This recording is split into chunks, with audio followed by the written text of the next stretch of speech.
여러분 안녕하세요. 블링블링 블랙입니다. 최근에 테슬라 주가가 600불대로 떨어지면서 미국의 빅테크 기업을 비롯한 나스닥 그리고 S&P 500 지수를 전체적으로 끌어내리고 있습니다. 테슬라는 일론 머스크의 오너 리스크가 부각되면서 지속적으로 하락하고 있는데요. 많이들 아시겠지만 일론 머스크가 대놓고 민주당이 아니라 공화당을 지지한다는 발언을 했고요. 그리고 성추문 이슈도 있었습니다. 게다가 최근에 트위터를 인수한다 했다고 했다가 다시 안 하고 이런 리스크 또한 있었죠. 그래서 며칠 전 일론 머스크는 이런 트윗을 올렸습니다. 일론 머스크가 테슬라란 여친을 잘 사귀고 있는데 옆에 트위터란 여성이 지나가고 있습니다. 그래서 일론 머스크가 잠깐 곁눈질을 하면서 바람을 핀 듯 했지만 실제로는 아니다. 이렇게 이야기를 했습니다. So may seem like below. 아래처럼 보였을지도 있지만 but not true. 사실이 아니다. 이런 트윗을 최근에 날렸습니다. 시장 분위기 자체가 좋았었다면 머스크가 무슨 말을 하든 무슨 행동을 하든 주가에 큰 영향이 없었을 텐데 지금 시장이 별로이니까 이러한 사사건건 이슈가 악재로 작용을 하고 있습니다. 그리고 현재 머스크 이슈뿐만 아니라 전체적으로 경제가 좋지 않기 때문에 미국 증시가 고점에서 지속적으로 떨어지고 있는데요. 일반적으로 고점 대비 20% 이상 하락하면 하락장에 진입했다, 베어마켓에 진입했다라는 표현을 씁니다. S&P 500 지수 기준으로 하면 3,850?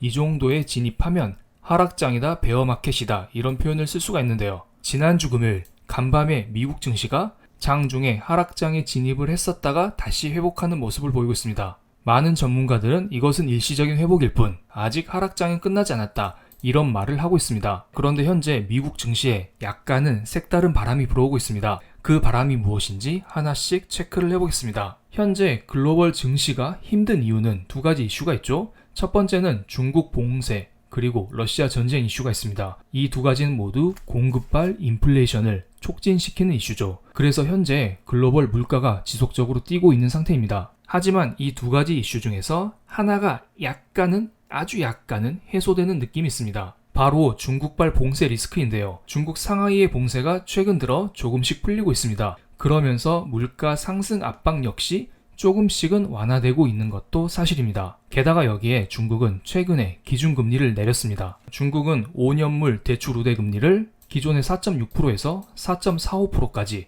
팬데믹 이후 최대 폭의 금리 인하를 단행했습니다. 2019년부터 최근까지 미국의 5년물 LPR 우대금리가 나와 있는데요. 지금까지 지속적으로 금리를 내리고 있지만 최근에 가장 큰 폭의 금리를 내린 것을 알 수가 있습니다. 그만큼 현재 중국 증시가 그렇게 좋지 않다, 중국 경제가 어렵다, 발등에 불이 떨어졌다 이런 것을 알 수가 있습니다. 그리고 또 다른 이슈가 있는데요. 최근에 발표된 미국의 필라델피아 연준 제조업 지수는 2.6을 기록했습니다. 그런데 여기 차트를 잘 보시면 팬데믹 때 마이너스를 한번 기록하고 그 이후로 가장 낮은 수치인 것을 알 수가 있습니다. 참고로 팬데믹 이전에 2019년도 필라델피아 연준 제조업 지수가 0 부근까지 떨어졌었다가 결국에는 경제 위기를 맞이했던 적이 있었죠. 필라델피아 연준 제조업 지수는 미국의 ISM 제조업 PMI에 영향을 미치기 때문에 이것은 꾸준히 관찰할 필요가 있어 보입니다. 한마디로 요약드리면 지금 미국 경제가 어렵다는 것입니다. 방금 설명드렸듯이 중국 봉쇄가 조금씩 풀리면서 물가 상승 압박이 조금은 낮아졌다. 이렇게 설명을 드릴 수가 있는데요.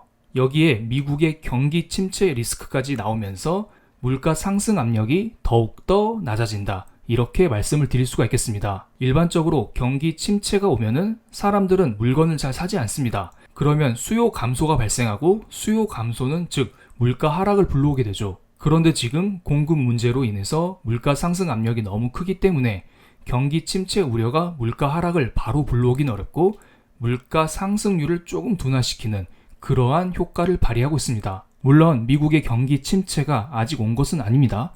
그렇지만 여러 경제 지표를 확인했을 때 경기 침체 확률이 점점 높아지고 있고 많은 전문가들은 그리 예측을 하면서 증시 역시 경기 침체를 주가에 조금씩 반영을 하고 있습니다. 그래서 미국의 10년 기대 인플레이션 값을 보겠습니다. 최근 들어 미국의 10년 기대 인플레이션 값이 피크를 치고 조금씩 떨어지고 있습니다. 게다가 목요일 금요일 미국 증시가 힘들었을 때 10년 기대 인플레이션 값 역시 지속적으로 떨어지는 것을 알 수가 있습니다. 그만큼 경기 침체 우려가 커지면서 물가 상승 압박이 조금씩 둔화되고 있다. 이것을 알 수가 있고요. 그리고 제가 여기에 표시는 안 했지만 위쪽은 미국의 10년물 국채금리, 아래쪽은 미국의 2년물 국채금리를 나타낸 것입니다. 미국의 국채금리는 최근에 피크를 쳤다가 전체적으로 떨어지는 것을 알 수가 있습니다. 중국에서 봉쇄를 완화시키고 있고 미국의 경기 침체 우려로 인해서 시장에서는 미국이 금리를 올리긴 올릴 텐데 금리 인상에 한계치가 있다. 이런 전망을 하고 있습니다.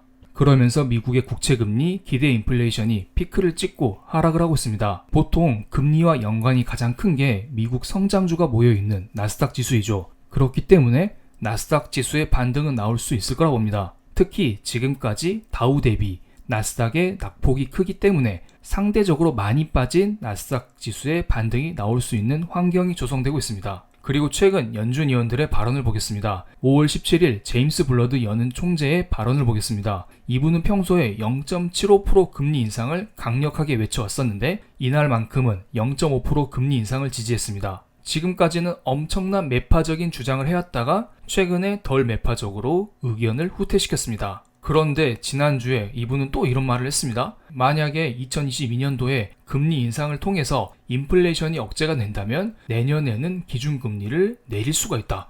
이런 충격적인 발언을 했습니다. 만약에 이런 게 시장에 반영이 된다면 성장주가 앞으로 반등을 할 수 있지 않을까요? 아마도 제 생각에는 이분도 이것을 알고 있는 것 같아요. 미국이 금리를 올리면 올릴수록 경기 침체가 올 수밖에 없기 때문에 경기 침체를 피하기 위해서는 너무 매파적인 발언을 하면 안 된다. 그렇기 때문에 시장에 약간은 선물을 주고 있는 것으로 보이고요. 그리고 만약에 미국에서 인플레를 잡았다고 한다면 높은 금리로 인해서 미국 경제가 큰 타격을 입은 후일 거라 봅니다. 그렇기 때문에 기준금리 인하가 어느 정도 필요하지 않을까 이러한 발언을 한 것으로 추정이 됩니다. 어쨌든 최근 들어 여러 가지 투자 환경이 성장주의 반등 가능성을 열어두고 있습니다. 그럼 성장주는 이대로 급등할 수 있을까요? 이번에는 미국의 하이힐드 채권금리 스프레드를 보겠습니다. 하이힐드 채권금리 스프레드는 미국의 비적격 회사, 부실한 회사의 회사채 금리에서 국채 금리를 뺀 값입니다. 이 수치가 높으면 높을수록 시장 경제가 흔들리고 있기 때문에 부실한 회사들이 돈을 빌리기가 어렵습니다. 반대로 이 값이 낮으면 낮을수록 시중 금리가 낮아지고 있으므로 부실한 회사들이 돈을 더 빌리기 수월한 환경입니다. 지금 하이힐드 채권금리 스프레드가 지속적으로 상승하고 있습니다. 국채금리는 떨어지고 기대 인플레가 떨어지면서 물가 상승 압박이 조금씩 완화되고 있다. 이러한 긍정적인 흐름이 나오고 있음에도 불구하고 하이힐드 채권금리 스프레드가 지속적으로 증가되고 있는 상황입니다. 팬데믹 때에도 하이힐드 채권금리 스프레드가 이렇게 올라갔다가 경제 위기를 맞이해서 쫙 이렇게 한 방에 하늘 끝까지 올라갔었던 적이 있었죠. 물론 지금 하이힐드 채권금리 스프레드가 하늘 끝까지 오른다. 이런 것을 주장하고 있는 것은 아닙니다. 그렇지만 경제 지표 자체에 반등이 나오고 있지 않습니다. 지금 시장 자체가 어렵기 때문에 국채금리 하락, 기대 인플레 하락에도 불구하고 하이힐드 채권금리 스프레드가 지속적으로 상승하고 있는 것으로 보이고요. 앞으로 증시의 바닥 지지 및 완만한 반등을 위해서는 하이힐드 채권금리 스프레드를 비롯한 여러 경제 지표의 진정 및 반등이 나와야 되지 않을까 이런 생각을 하고 있습니다. 그럼 오늘 영상 여기서 마치겠습니다. 감사합니다.